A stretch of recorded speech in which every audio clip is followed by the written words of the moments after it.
Orissa black soil जहां पूरे देश में जाती है, वहां पे इस बार कटक में परबती स्टेडियम में रेड सॉइल का यूज हुआ। एक्सपेक्टेड था कि पिच थोड़ी फ्लैट होगी, बैटिंग के लिए अच्छी होगी, पर होता क्या है, जब भी आप एक न्यूली लेड पिच को लेके आते हैं, उसे 2 साल के आसपास सेटल होने में भी लगते हैं।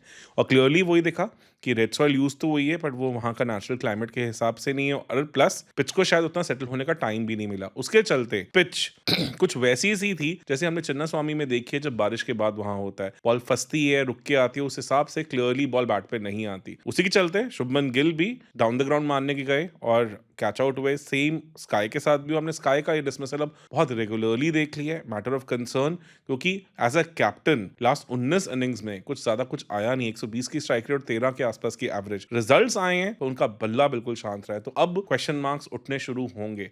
उसके बाद अभिषेक लग रहा था फाइनली अपने रिदम को पा रहे हैं। बहुत प्यारा मार्को यानसन को पुल का छक्का भी आया, पर वो भी उसी विकेट के चलते थोड़ा सा तंग हुए। शॉर्ट बॉल पे टाइम करना चाहते थे, उतना अच्छे से टाइम नहीं कर पाए, और डीप में बहुत ही अच्छा कैच हुआ। सिमिलर सा डिसमिसल वहां पे तिलक वर्मा का था, और वो बहुत ज्यादा फंस गए थे। 26 रन 32 बॉल हमने बहुत बार देख लिया। जहां पिच थोड़ी टाकी होती है, नो डाउट उनको एंकर करना आता है, फिनिश करना आता है। चिन्ना स्वामी चेपक में भी उन्होंने लास्ट ईयर ऐसा करके दिखाया था, और चेपक में भी उन्होंने इस साल इंग्लैंड के अगेंस्ट ऐसा करके दिखाया था, और इवन एशिया कप फाइनल्स में भी उन्होंने ऐसा किया। पर फिर भी उसके बाद अक्षर आए, उन्हें भी टाइम लगा, उन्हें भी थोड़ा समय लग रहा था, और वो भी स्लोअर बॉल पे कट करने के चक्कर में कवर पॉइंट रीजन के एरिया में आउट हुए। पर एक बैटर जो कि फिटनेस से काफी टाइम से जूझ रहा है, और स्मैट में नो डाउट उन्होंने दिखाया कि वो अच्छी फॉर्म में है, पर आते ही उन्होंने दिखाया कि क्यों इंडिया उन्हें मिस करता है, और क्यों ओडीआईज में भी उनकी फिनिशिंग एबिलिटी एक अलग क्वालिटी की है। आए और एक शानदार 50 ऑलमोस्ट 200 की स्ट्राइक रेट से खेला, और एक मैच जहां लग रहा था इंडिया फंस सकती है, वहां पे स्कोर साउथ अफ्रीका के बियॉन्ड कर दिया। शिवम दुबे को भी मौका मिला, उनके भी बदले से रन की उम्मीद थी। डॉनन फरेरा जो कि एक रेगुलर बॉलर भी नहीं है, विकेट कीपिंग भी करते हैं, उनकी एक बॉल जो कि थोड़ी तेज थी, 108 किलोमीटर पर आवर की स्पीड से थी, आर्म के साथ सीधी आ गई पड़ के वहां पे अक्रॉस द लाइन खेलने के। और जैसे मैंने कहा कि पिच उतनी ट्रू नहीं थी, इतना आसान नहीं था अक्रॉस द लाइन शॉट्स खेलना, और वो फंसे यहीं पे। इसलिए हार्दिक पांड्या की और प्रेस करनी बनती है कि ऐसी पिच पे भी वो इस तरह से खेल रहे थे कि जैसे आप कोई रोड के ऊपर बैटिंग कर रहे हैं। इंडिया एक अबव पार टोटल के साथ फिनिश करता है, और वहां पे हमें पता है कि रात में बॉल यहाँ स्विंग भी होती है, और इसीलिए अर्शदीप को पहला ओवर मिला। और सबसे अच्छी बात जहां पे हमें कैप्टन को भी प्रेस करना चाहिए कि सेकंड स्लिप भी दे रखी थी, जो कि टी20s में जनरली लोग नहीं करते हैं। हमने डीकॉक को ओडीआई सीरीज में भी देखा था, फर्स्ट ओडीआई में हर्षित राणा की बॉल पे, कि जब थोड़ी सी बॉल स्विंग करती हुई बाहर जाते हैं तो उसे चेस करने जाते हैं। Early on in the innings में उतने अच्छे से पैर नहीं चलते, तो सिर्फ हाथ जाता है, और जब हाथ जाता है तो चांसेस होते हैं कि आप उसे निक करेंगे। और मैच की इनिंग की सेकेंड ही बॉल उन्होंने निक कर दी स्लिप में, और एक बहुत अच्छा कैच अभिषेक शर्मा का। उसके बाद ट्रिस्टन स्टब्स आए, लगा कि अच्छी फॉर्म में है, अपने टेस्ट मैच वाली फॉर्म को आगे कंटिन्यू कर रहे हैं, और उन्हें भी पवेलियन का रास्ता दिखाया। अर्शदीप ने थोड़ा सा डिसीजन को लेके डिले हुआ था, डीआरएस हुआ, सब हुआ, पर फाइनली अच्छा डिसीजन बना। माकरम थोड़ा टाइम ले रहे थे स्टार्ट होने पर, जिस तरह से उन्होंने बुमराह को छक्का मारा, उसके बाद लगा कि हाँ फाइनली उनका रिदम आ गया, क्योंकि उससे पहले एक एज का चौका भी आया था, वहां पे सेकंड स्लिप नहीं थी, अदरवाइज शायद वो वहीं पवेलियन चले जाते। अक्सर इस तरह के पिचेस को जहां पे हल्की सी ग्रिप होती है, बहुत डेडली हो जाते हैं, क्योंकि वो दोनों एजेस को इनटू प्ले लेके आते हैं। अगर बॉल ग्रिप होके टर्न हो तो आउटसाइड एज, और अगर विद द आर्म निकल जाए तो इनसाइड एज। ये बॉल उनकी विद द आर्म सीधी निकल गई, और पढ़ के थोड़ी स्किड की, क्योंकि रेड सॉइल विकेट है, तो वहां पे माकरम बॉल को पढ़ नहीं पाए और बोल्ड हो गए। 40 पे 3 पे ऐसा लगा कि अब इंडिया इस मैच में इजीली वापस आ गया है।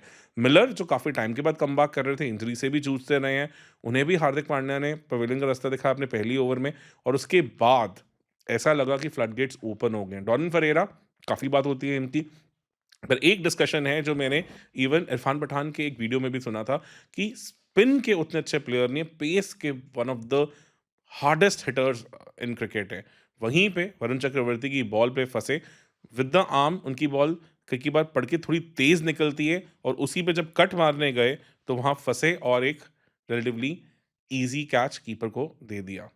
50 पे ऑलरेडी 6 हो गए थे, और उसके बाद लग रहा था वहां पे कमबैक नहीं था। पर अगर एक पेयर जिससे इंडिया डरेगा, वो है मार्को यानसन और ब्रेविस। उन्होंने दिखाए हैं ग्लिम्सेस क्या वो कैपेबिलिटी रखते हैं, और वरुण चक्रवर्ती की एक लेग स्पिन के ऊपर काफ़ी प्यारा बैकफुट भी थे और बहुत ही प्यारा पुल करके छक्का भी मारा मार्को यान्सन ने। पर उसके बाद वरुण चक्रवर्ती ने दिखाया कि वो क्यों डिफरेंट तरह के बॉलर हैं। उन्होंने थोड़ा-सा बॉल को फुलर किया और गुगली की, पड़ने के बाद अंदर आई और जिस बॉल पे रिलेटिवली शायद थोड़ा फ्रंट फुट पे होना चाहिए था, वहाँ पे मार्को यान्सन पुल करने गए और वो बॉल फुलर थी, पुल करने वाली नहीं थी और वो बोल्ड हो गई। बहुत ही प्यारा गुगली और बहुत ही प्यारा सेटअप और उसके बाद तो पता था कि अब सिर्फ़ मैच में सिर्फ़ और सिर्फ़ अब 74 रह चुकी है, क्योंकि साउथ अफ्रीका ने 7 तक ही खिलवाए थे बैटर्स। 8 पे महाराज आ रहे थे जो कि ब्लॉक कर सकते हैं, पर आप उनसे ये उम्मीद नहीं कर सकते कि हाँ, वो 100 रन से ज़्यादा अगर पड़े हैं और वो भी 10 की रन रेट से, वो कुछ ज़्यादा कर पाएँगे। वहाँ पे ब्रेविस से उम्मीदें थी, बट तभी स्काई ने अपने वेपन को वापस लेके आए। बुमराह उन्होंने पहली ball back of the length की, ब्रेविस पुल मारने गए, कनेक्ट नहीं हुआ।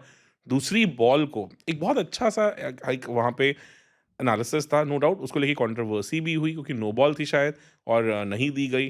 उसको लेके भी बहुत चर्चा हुई है, बहुत ट्विटर पे भी बात हुई है। पर अगर हम सेटअप की बात करें तो वो क्यों इम्पोर्टेंट है?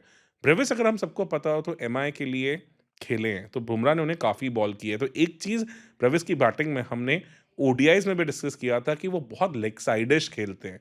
जब भी ऑफ पे खेलते हैं या तो बैट स्लाइस हो जाता है या उतने अच्छे से नहीं आता। कुलदीप यादव ने भी इसे यूज़ किया था, 2 बार उन्हें गुगली में फँसाया था और यहाँ पे भी बुमराह ने हार्ड लेंथ पे बॉल की और थोड़ा ऑफ स्टंप के बाहर रखा। जनरली बैटर शायद रूम देके डीप एक्स्ट्रा कवर के ऊपर मारने की कोशिश करें, पर ब्रेविस ऐसा नहीं करते। उसी बॉल को खींच के वो लेग पे मारने की कोशिश करते हैं, जो कि बुमराह जैसे बॉलर के साथ जो हेवी बॉल करते हैं, थोड़ा मुश्किल हो जाता है और वहीं पे ब्रेविस फँसे, वहीं पे उनका टॉप एज लगा और एक आसान सा कैच हुआ। नो डाउट कंट्रोवर्सी है क्योंकि 2 एंगल से हम देख नहीं पाए और जो क्लोज़ एंगल से स्टंप कैम से दिखा, वहाँ क्लियरली दिख रहा था कि शायद कुछ भी पैर का लाइन से पीछे नहीं था। लकी रहे बुमराह वहाँ पे, थोड़ा डिसअपॉइंटेड, पर मुझे नहीं लगता कि मैच के रिज़ल्ट पे बहुत ज़्यादा फ़र्क पड़ता हो कि ज़्यादा बैटिंग बची नहीं थी साउथ अफ्रीका के पास।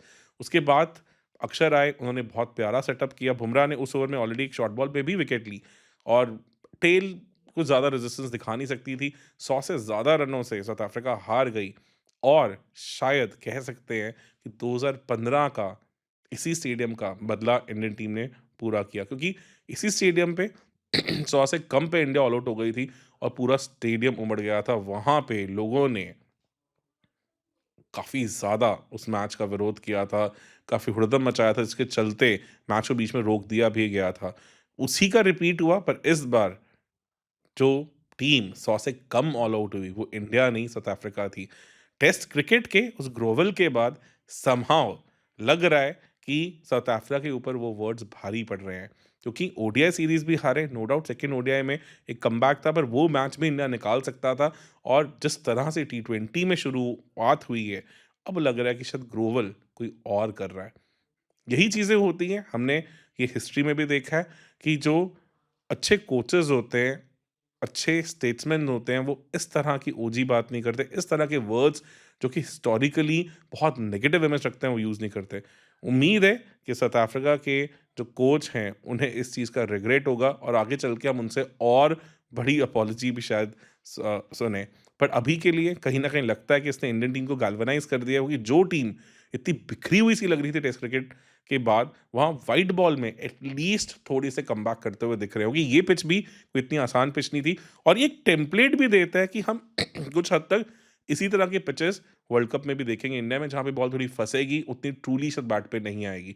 पर हाँ, क्या शुभमन गिल वो एंकर का रोल प्ले कर पाएँगे? मुझे लगता है कि अब हमें उन्हें शायद थोड़ी-सी और ब्रेक, थोड़ा-सा और टाइम देना पड़ेगा, क्योंकि शायद अब रोको के बाद जो अगले बड़े बैटर्स हैं हमारे, वो अभिषेक जायसवाल और शुभमन गिल ही हैं। आप बताइए कि आपके हिसाब से क्या हो सकता है? और कोशिश करें कि इस चैनल को और इस वीडियो को थोड़ा-सा हाइप करें, ताकि हमें भी थोड़ा और कॉन्फिडेंस मिले और वीडियोज़ बनाने का। तब के लिए धन्यवाद।